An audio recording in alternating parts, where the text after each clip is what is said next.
जय गुरु जी। नमस्कार। मैं ऋतुराज अध्यात्म से आप सभी से एक चीज़ बोलना चाहता हूँ। जो भी संगत अपना सत्संग शेयर करना चाहती है इस चैनल पे, तो वो लोग मुझे कमेंट करके बोलें, मैं उन्हें अपना व्हाट्सएप नंबर दे दूँगा। और अगर कोई व्यक्ति रिकॉर्डिंग नहीं चाहता भेजना, तो मुझे लिख कर भेज दे वो। तब भी मैं वो सत्संग इस चैनल पर शेयर करूँगा, क्योंकि गुरु जी का सत्संग शेयर करना एक सौभाग्य की बात है। और बहुत तो बड़े सौभाग्य होते हैं, वही लोग अपना सत्संग शेयर करते हैं। आज मैं आपको एक सत्संग और शेयर कर रहा हूँ, इसके बारे में मैं आपको बता रहा हूँ कि बहुत से लोग अपने गुरु से जुड़े हुए हैं। और मेरा आज एक बहुत बड़ा भाग्य सा है कि मैं गुरु जी का सत्संग करने में सक्षम रहता हूँ, और उनके बारे में बताने के लिए कि हमारे गुरु जी का जीवन में कितना महत्व है। तो मैं आप सभी को वो सत्संग शेयर करना चाहता हूँ। और ये सत्संग एक अंकल जी का है, जिन्होंने मुझे सुनाया था, और मैं आपको इस चैनल के माध्यम से सुना पा रहा हूँ। वो 2009 में एक अंकल जी अपने गुरु से जुड़े हुए थे, जनवरी में।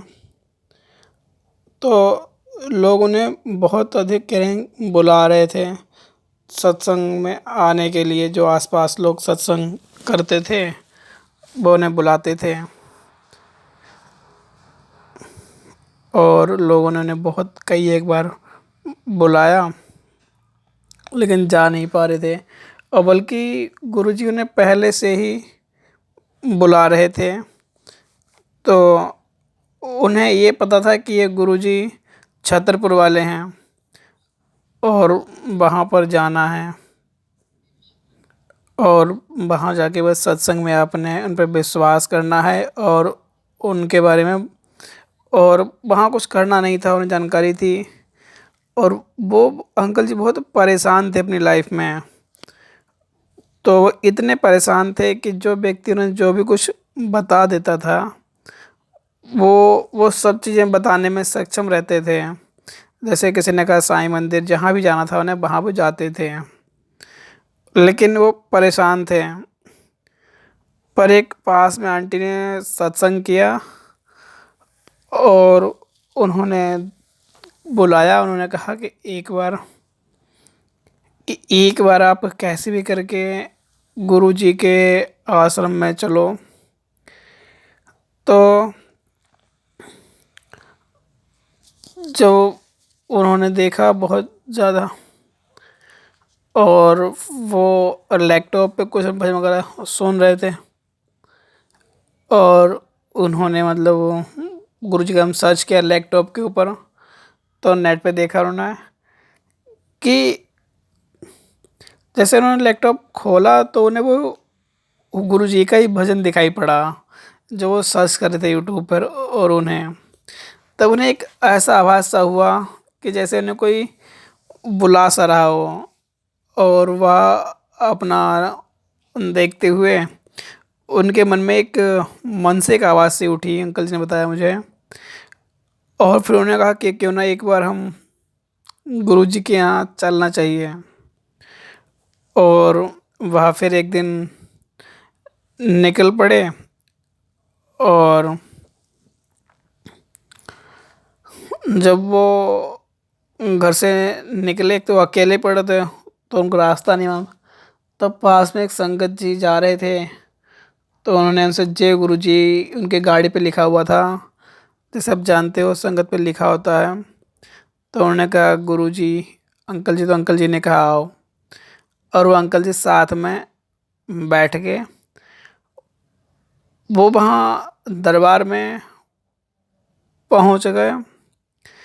तो मतलब वो ऐसा मानो कि वो अंकल जी नहीं, हालांकि गुरु जी ने ही वो उनके लिए कन्वेंस भेजी बुलाने के लिए। और जब वो अंकल जी होता वहाँ पे गए, और उनका मन वहाँ जाके एकदम शांत सा हो गया उनका, और सारे जो दुख थे वो कहीं ना कहीं अब भूल चुके थे उन दुख बारों के बारे में। और वहाँ जाके उनका मन बिल्कुल शांत सा हो गया, और उन्हें जो भी दिक्कतें परेशानी दिखाई पड़ रही थी, तो वो दिक्कतें परेशानी सब वो वहाँ जाके भूल चुकी थी। वो अंकल जी सारा वहाँ जाके भूल चुके थे वो, कि यहाँ पे कुछ मांगने के लिए आए या उन्हें कोई परेशानी है। और वहाँ जाके वो उन्होंने ये लगने लगा कि बस अब जो कुछ है यही है। और वो पहले कई जहाँ जगहों पर जाते थे, अपने आसपास के मंदिर, और कहीं ना कहीं वो अंकल जी, बहुत लोग जो झाड़ा फूंकी करते हैं उनके चक्कर में वो पड़े हुए थे। कोई आसपास के थे, कोई भी दिक्कत होती थी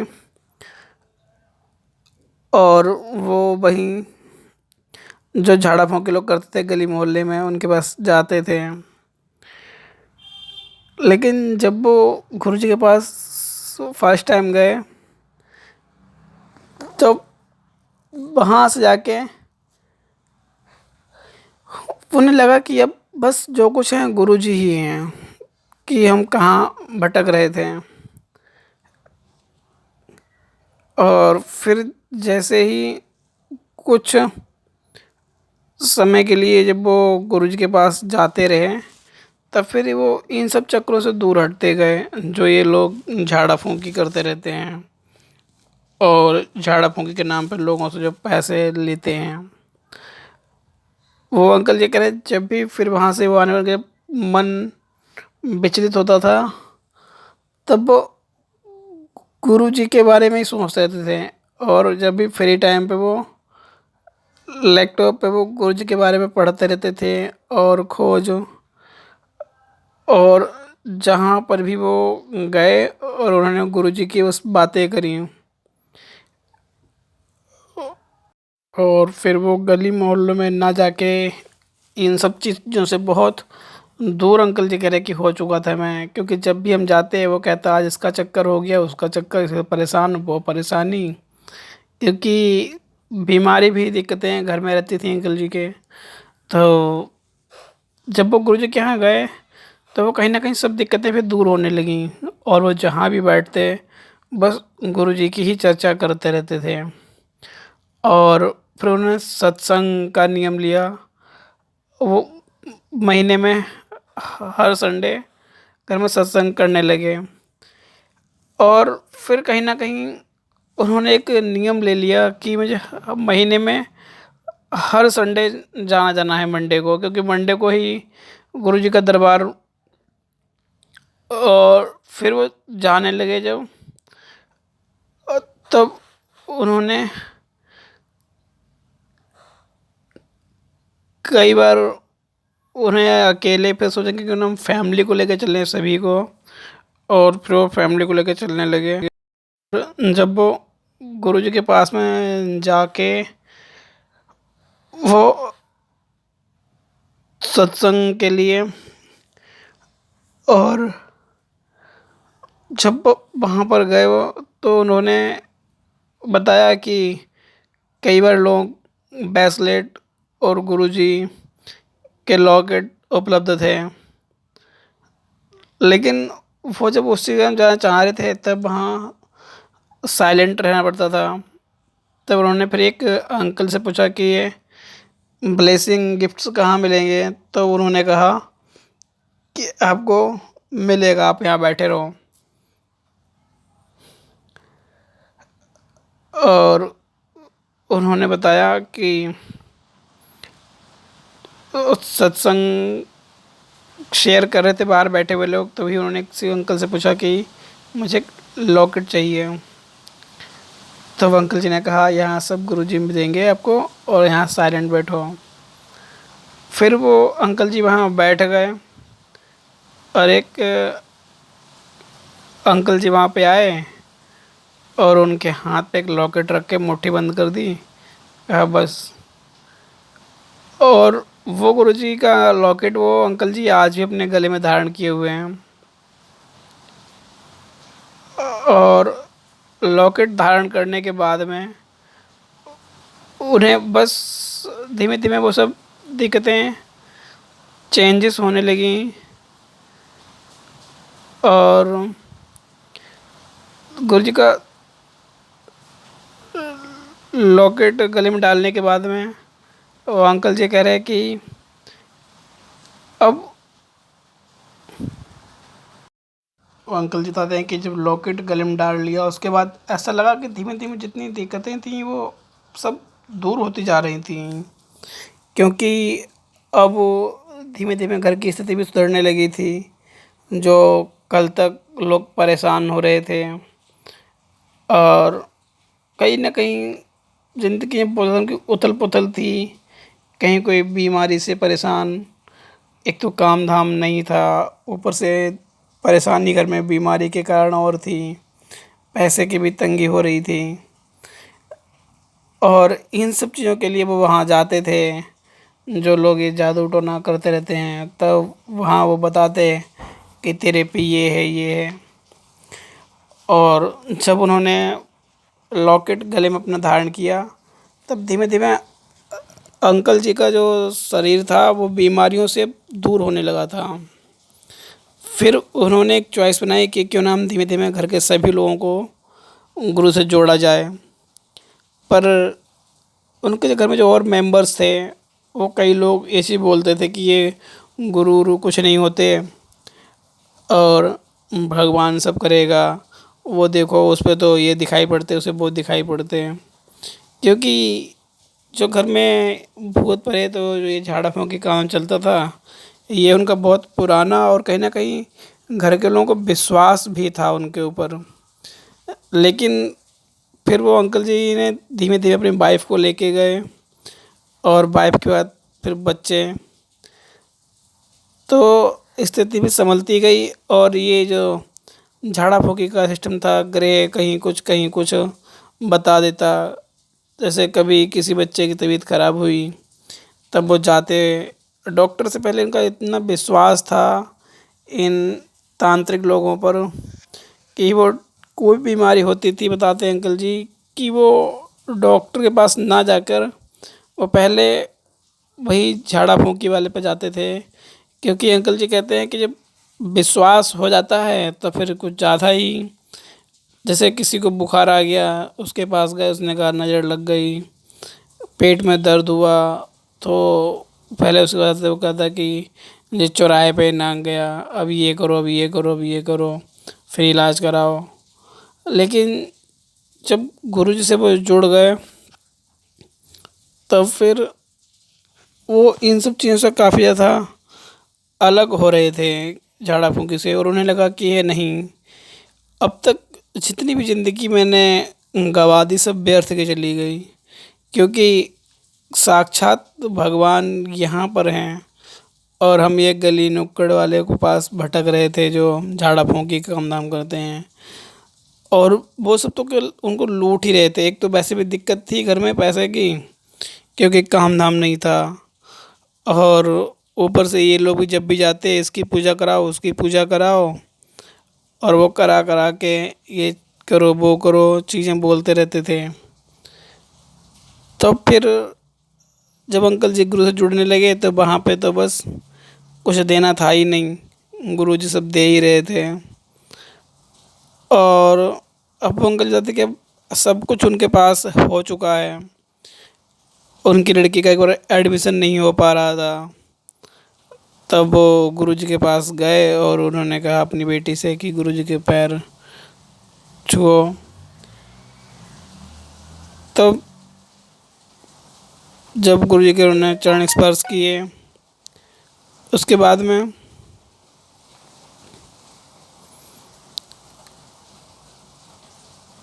उम, कुछ वो एक जगह जब कॉलेज के अंदर गए तब उनका आसानी से दाखिला भी हो गया और कोई दिक्कत दिखाई नहीं पड़ी। क्योंकि बड़े मंदिर में गुरुजी तो सब जानते रहते हैं, आपने बस बोलना नहीं होता, वहाँ पे जाके बैठो आप। और वहाँ सब गुरुजी और अंकल जी कहते हैं कि बस माना चोले में नहीं है, लेकिन गुरुजी साक्षात ही हैं। और जब वो फर्स्ट टाइम वहाँ पर गए, तब बताते हैं कि उन्हें जो भी दिक्कतें थीं, और वहाँ बोलते भी किससे, क्योंकि उन्होंने देखा कि गुरुजी तो वो बस जलपान ग्रहण किया, और उनके लड़के के मुँह में टॉर्सस एक बीमारी होती है, जिससे मुँह में छाले छाले आते हैं, बहुत ज़्यादा छाले थे, इलाज इलाज भी करा लिया था। तो वो एक बार जब गुरुजी के यहाँ गए, तब लंगर प्रसाद ग्रहण किया। तो वहाँ एक थाली में 4 लोग होते हैं, जिसमें वो अंकल जी थे, और उनकी वाइफ, और बेटे बेटी सभी थे। लेकिन जिस लड़के के गले में दिक्कत थी, मुंह में टॉन्सिल्स वाली बीमारी, मतलब उसमें दाने दाने थे, वो अलग संगत में जब लंगर मिला, तो वो ये लोग अलग हो गए, वो लड़का उनका अलग हो गया। अब वहाँ पर जो चटनी थी, वो उसकी खाने की इच्छा नहीं कर रही थी, क्योंकि वो उसकी चॉइस थी कि छोड़ देने की। लेकिन वहाँ सभी ने कहा कि नहीं, यहाँ पर लंगर में कुछ छोड़ा नहीं जाता है, और ये आपने खाना ही खाना है। अब उसने जैसे तैसे बस, क्योंकि एक तो उसके मुँह में वैसे भी दिक्कत थी, मिर्ची लग रही थी, और सही से खा भी नहीं पा रहा था। लेकिन फिर उसने जैसे तैसे खा लिया लंगर प्रसाद में। और बताते हैं अंकल जी कि लड़के के आंसू छलक रहे थे आँखों में। लेकिन बस अब तो विश्वास हो चुका था गुरुजी के ऊपर। तो उसने कहा कि गुरुजी, मुझे लंगर में तो कोई दिक्कत नहीं, लेकिन बस अब ये देख लो।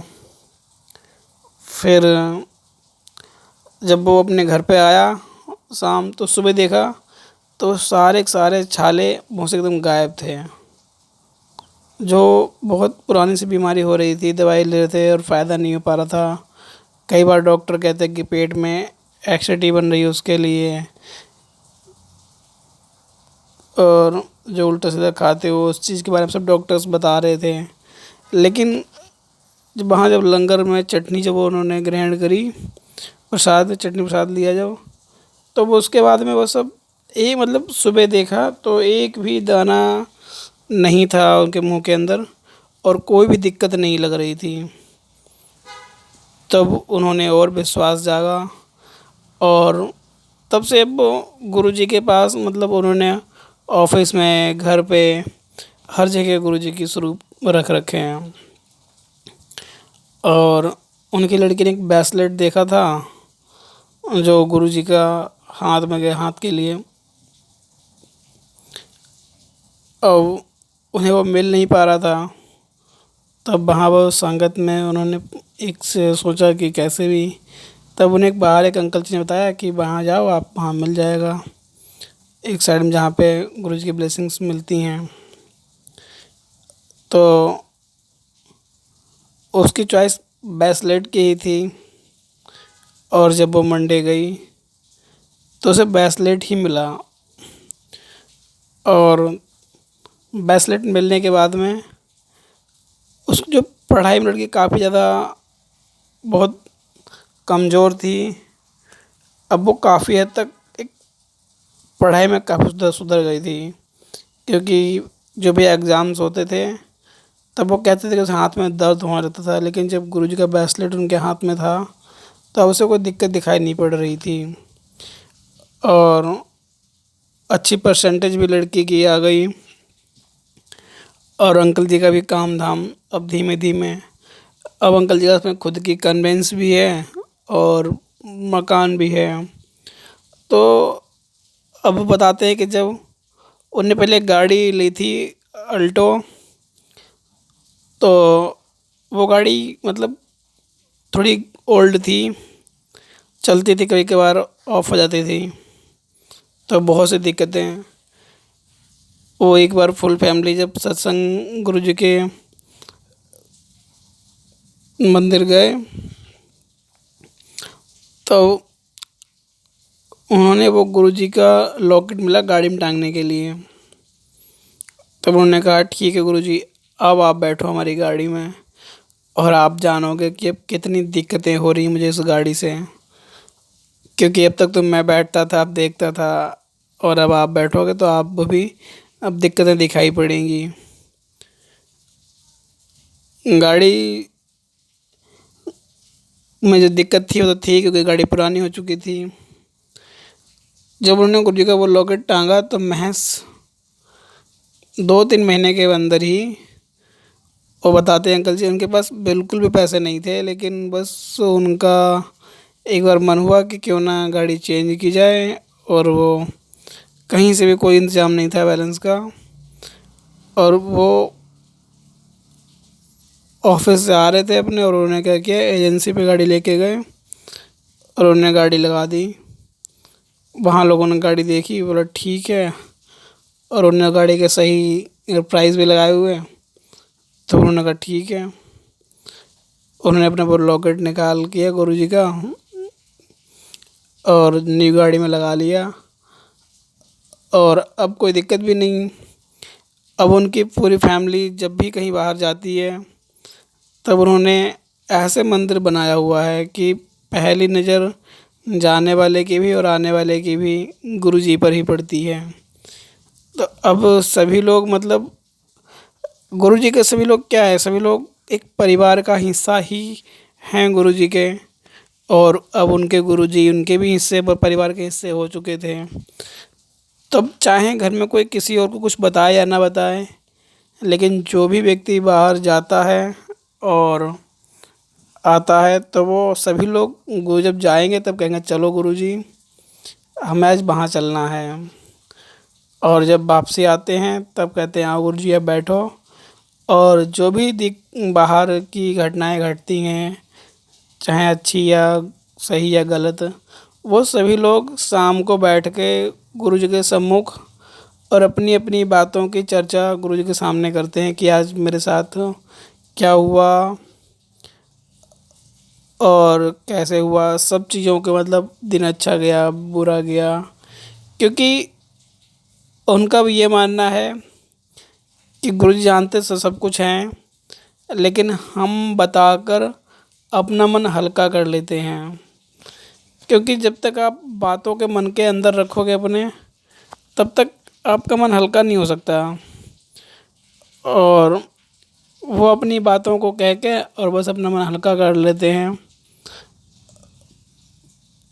और जो भी दिक्कतें होती हैं, चाहे कैसी भी दिक्कत हो, तो वो सभी लोग अपने शेयर करते हैं गुरुजी से, ताकि कोई भी दिक्कत उन्हें कल दिखाई ना पड़े फ्यूचर में। क्योंकि जो चीज़ छुपाएंगे तब चीज़ें नहीं सही रहती हैं।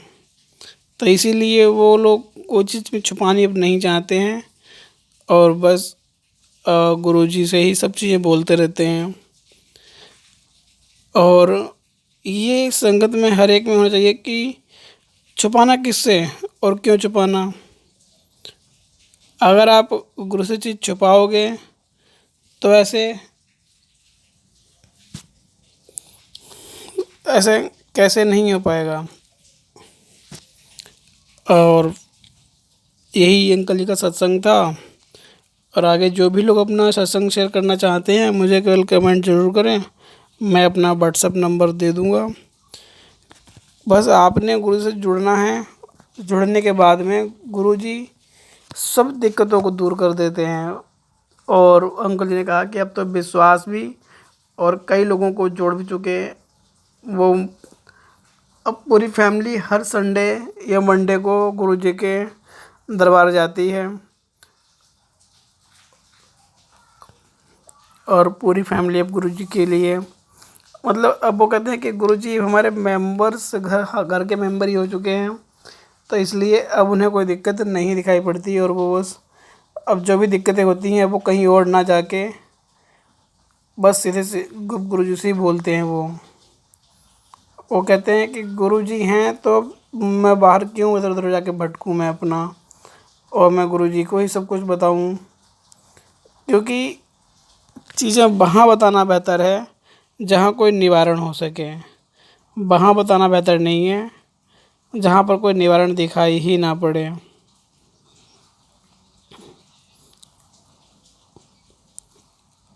तो संगत कीजिए गुरुजी। आज का सत्संग इतना ही।